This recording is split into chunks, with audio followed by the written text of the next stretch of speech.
anxiety. It was about 3 years ago. I was 25. I'm 28 now. I was sitting in the back of my classroom. I was taking abnormal psychology as a part of my requirements for my social work degree.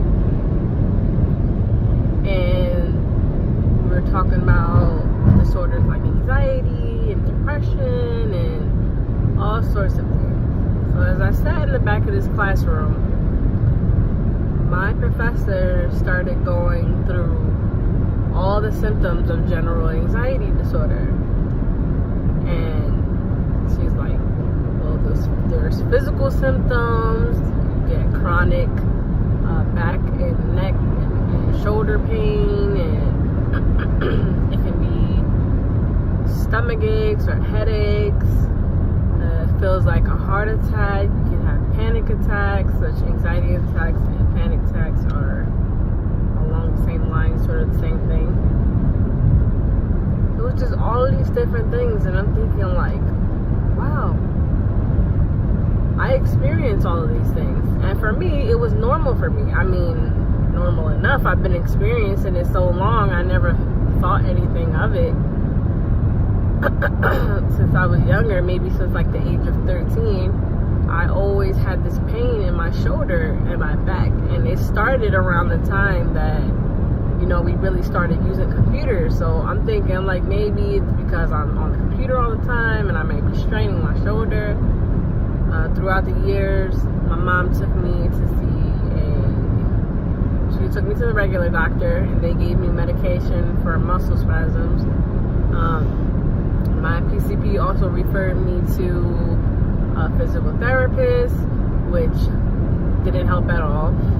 I was also referred to the chiropractor, and I'm just like one thing after the other. We did x-rays, and nobody could find a plausible reason for this constant pain that I was having in my neck and my shoulder. And at times it was debilitating. Like I had to sit down sometimes. I couldn't, and I was a hairstylist, I was a barber, so imagine how hard it was sometimes when I had this intense pain in my neck and my shoulders. Even especially driving, like it was hard for me to hold my arm up when I was driving, and none of my doctors could figure out why. And so when I'm sitting in this abnormal psychology class and she's describing these symptoms, I'm like, wow, that would be a plausible explanation. And on top of that, you know, at nighttime, I was going to sleep, and in the middle of the night, I was waking up trembling. I was freezing cold. I was shaking. I was short of breath, and I had no idea why. And interestingly enough, these anxiety attacks, as I called them, which, you know, I call them anxiety attacks, but I didn't know exactly what anxiety was. I just figured, hey, that's what it must be. They started a few days after I had my oldest daughter. I was asleep the day after I came home from the hospital with the baby, and I just woke up and I was shaking. I started screaming because I didn't know what was going on. And, you know, my ex-father-in-law, he's like, oh, well, maybe there's something wrong with your stitches, maybe this. We had all these concerns, and I called my cousin who's a doctor. She was like, oh, it sounds like you might have been having an anxiety attack. And that became normal for me. Like every once in a while, I have a really bad dream, or, you know, I'd be thinking about something a lot during the day, and then I'll go to sleep, and I'll wake up in this attack, this fear, this anxiety attack.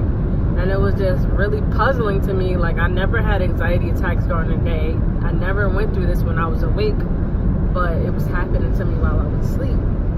I mean, I was later explained to that sometimes there's certain things that you are thinking about, or even not thinking about consciously. It's in your subconscious, and you don't deal with it until you're going to sleep. So you have these intense dreams, or, you know, your body and your mind is still going while you're sleeping. You end up waking up having these anxiety attacks.